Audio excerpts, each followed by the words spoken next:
So I've already made my video on the hand smoothing algorithm and the matchmaker. So now it's time to talk about the shuffler in MTG Arena. Let's talk about the intention of a shuffler, how it should work, how it does work according to Wizards of the Coast, some theories people have about it, maybe conspiracy theories of some kind, what I think about those theories and some misconceptions people might have, and then we're going to talk about how you can beat the shuffler. So let's get into it.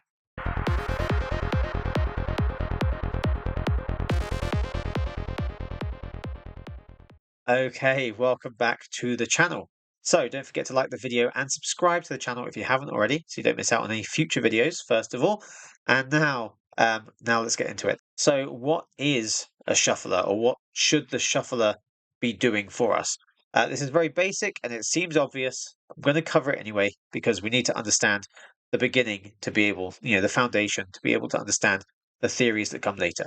So the shuffler, the intention of the shuffler is to deliver random cards. So no pattern, no way of predicting what they're going to be, no biases or no dependence on anything else. So the cards are fully independent. Whatever I draw next turn doesn't depend on what I draw this turn unless it's some feature of the card.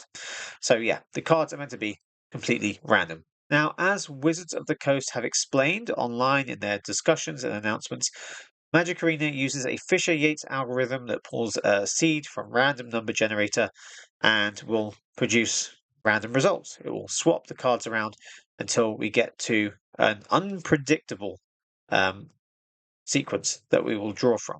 And the Fisher-Yates algorithm, as far as I can see, has been recognized as truly random number generating, or produces truly random results, or at least as close as we could possibly imagine.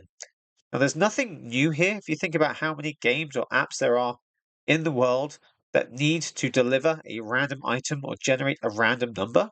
So it's not that this is something unique to MTG Arena. This is something that is actually pretty common among various, apps and pieces of software that exist in the world at the moment. Now, some people have said there are limitations with Arena because it's a 32-bit client. Maybe there aren't limitations. I don't know. I'm not an expert in that, and I'm not going to pretend to be just for the sake of a video. But either random number generation is possible to be produced digitally using this kind of technology, in which case we can just move on to the next point because, if it's possible, then there's no limitation. Or it's not truly possible to produce, an accurate random number or random sequence online. And if it's not possible based on a 32-bit client or any other reason like that, then Magic Arena isn't really that different to any other app that needs to generate random numbers. So either it's possible and it's fine, or it's not possible and this is the best that we've got. Either way, I'm going to make the assumption that it is possible, at least to the degree that it's required for this game to function, and then move on, because we could argue about the technology all day, but if you're not an expert in it, it's going to go over your head as much as it will go over my head. So let's just move on from that point. Wizards of the Coast also say that the whole deck is shuffled and determined at the beginning of the game in one go. So that basically means random cards are not generated as you draw them, but the sequence is fully decided at one point. Obviously, you can shuffle mid-game with various cards or other effects. So in that case, the whole remaining deck would be shuffled, and then the sequence is determined from that point onwards unless something else changes it. It basically means that the game can't decide that you need a certain card at a certain time and then deliver that to you because it can't predict the future. It doesn't know when you're going to need a card. So depending on what happens, you might need a certain creature or a certain removal spell because of what's happened on the other side, because of what your opponent's done, in which case the game wouldn't know what's going to happen at that point. But all that aside, there is a problem with the shuffler, and that's that sometimes you get too many lands, which is called mana flood, or you get too many non-lands, so you don't have enough lands, which is called mana screw. And sometimes you draw your higher mana cost cards too early. Sometimes you draw all of your black lands and your red spells, and then you can't cast anything.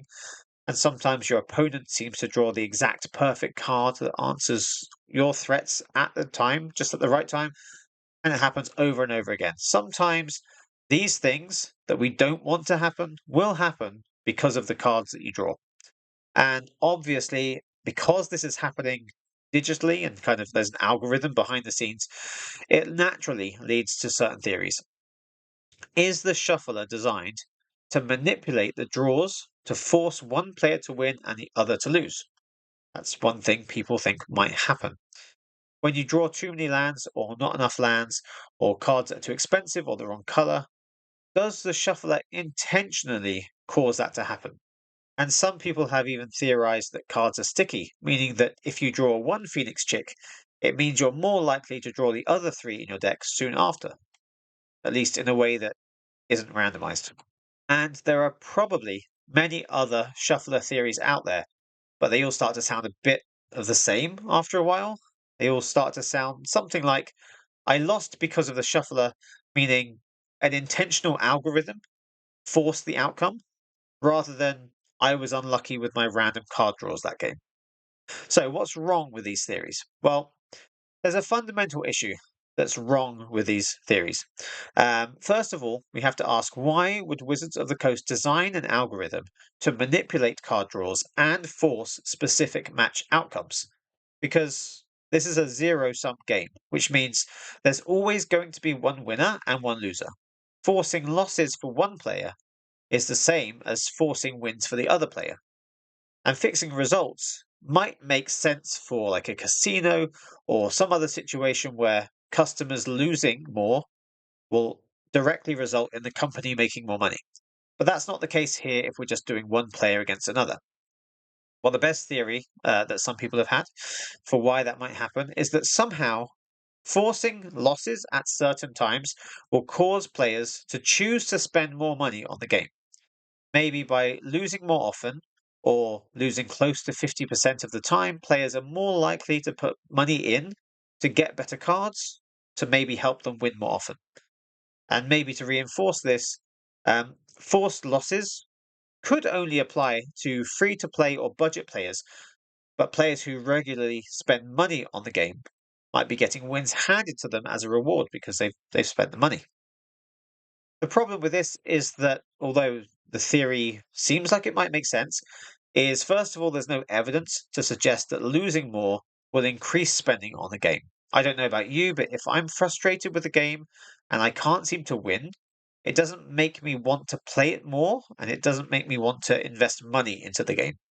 So if that was their intention, it doesn't make any sense to me. It would probably have the opposite effect. At least that's what I think would happen. Because the intention of the hand smoothing and matchmaking algorithms are to make the game less frustrating, especially for newer players. So it would seem really inconsistent to also create a shuffling algorithm that forces frustrating losses more often in the hope to make more money. Because why would you even have the hand smoothing and matchmaking algorithms anyway? Why not let people have worse card draws, initial hand draws instead of having the hand smoothing? Why not make them have more unfair matches without a matchmaking algorithm? It just seems like a bad shuffler is just undoing what they've tried to do with the hand smoother and the matchmaking. And there's also the technical practicality of it. So to implement this kind of system would cost time and money, making sure the rigged system works as it's intended, if it's rigging it correctly. And when sometimes we know even the mailbox feature doesn't work properly, it malfunctions and takes days to fix. Is it really that likely that they would program into the system a rigged shuffler like that to give you specifically bad cards or to try to keep you at a 50% win rate? Not quite sure what the point would be when, or how practical that would be if, we can't make normal things in the game function properly all the time. In fact, I don't see why they would put that in there when a completely fair and randomized system would probably make win rates tend towards 50% anyway. So they would be making up an algorithm to try to enforce what would naturally happen. There's also a huge gap in understanding the nature of randomness, because random doesn't mean equal and balanced. It means anything could happen. even unlikely things, which is probably why both Apple and Spotify have had huge numbers of complaints in the past about their music shuffling features. You can look this up.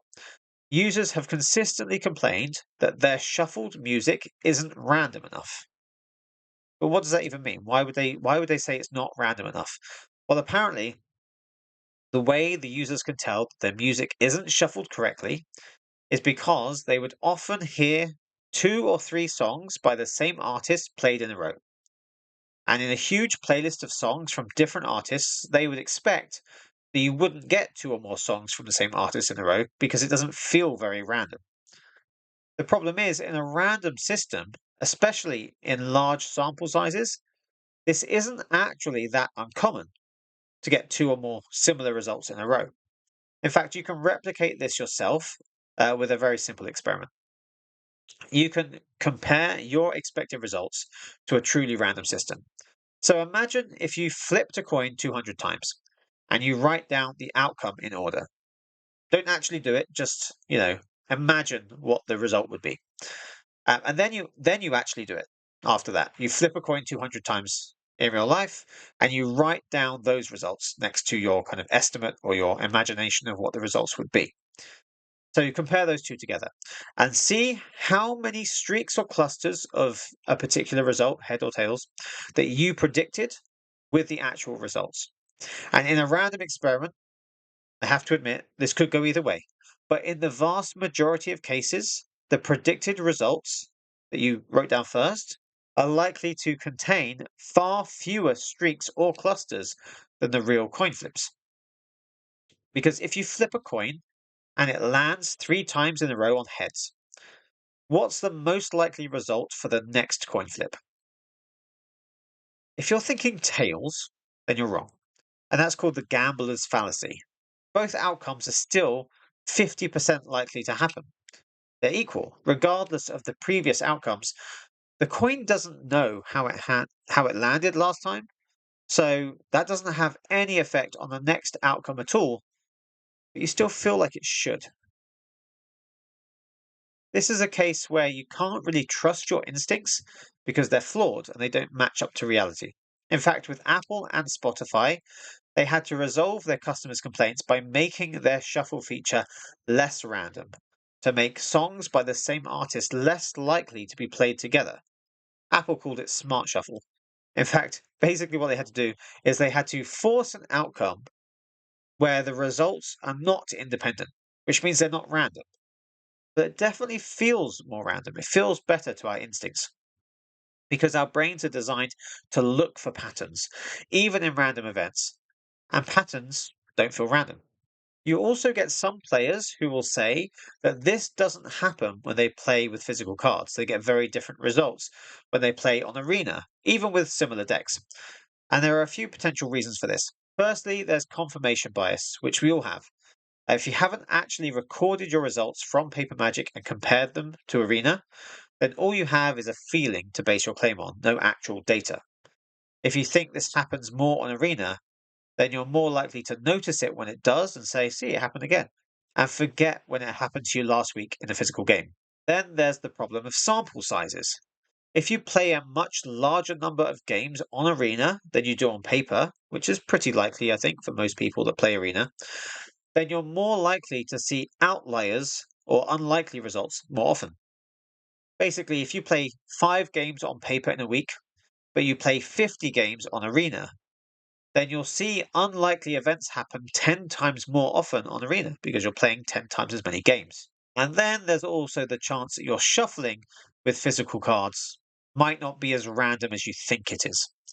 So if you accidentally stack your deck to be more balanced between lands and non-lands, or maybe do something like mana weaving where you slot the lands and non-lands in alternatively, then you'll be less likely to see those natural streaks or clusters when you draw each card, which is kind of like Apple's Smart Shuffle, but just on paper. You're unintentionally making it less random and more balanced. And then there's also people who confirm that Mana Flood, Mana Screw, and other shuffler problems happen to them just as often in paper games too. So comparing Arena to Paper Magic has some pretty big flaws in it. So basically, I don't think these theories can really be taken too seriously. Some people who complain about the shuffler online are hopefully doing it ironically or sarcastically. I know not everyone is, but hopefully that goes to explain a bit more of what might actually be going on. So now let's talk about how can you beat the shuffler? And I don't mean how do you beat the evil rigged system that makes you lose? I mean, how do you beat the natural statistical variance or the naturally randomly occurring streaks of specifically lands or specifically non-lands? How do you beat color problems or drawing cards that are too expensive or not being able to find the right card at the right time? Well, there are solutions to all of these problems, and most of them are just in how you play the game or in how you build your deck. So, if your opening hand doesn't have enough lands in it, or it has too many lands, or it has the wrong colors, or too many high mana cost cards, consider taking a mulligan. I hate mulligans, and being one card down from the beginning of a game feels really bad to me. But the truth is, a 6 card hand that you can play will work much better than a 7 card hand that won't let you do anything at all. And hopefully that's obvious enough. So even if it feels bad, mulligans might be the right thing to do. You can also do things like you can look at the top card of your deck with abilities like Scry or Surveil and move unwanted cards out of the way. You could draw and discard, which is called looting, usually found in blue cards, which is really useful. Or you can discard and then draw, which is known as rummage and is usually a red mechanic. You can use spells like Impulse or Memory Deluge to pick out certain cards that you want, or just draw additional cards to make sure you hit your land drops each turn. You could use cards like Huntsman's Redemption or Invasion of Ikoria to find the creatures that you want, or use multicolor lands, search for specific lands, play creatures or artifacts that tap for mana of any color, or make treasure tokens or anything like that to ensure that you can play spells of different colors when you need to and don't get stuck with, the wrong lands to the wrong spells. You can also make sure that you have a sensible mana curve with more lower cost spells and fewer higher cost spells to reduce your chances of being stuck with big spells that you can't cast.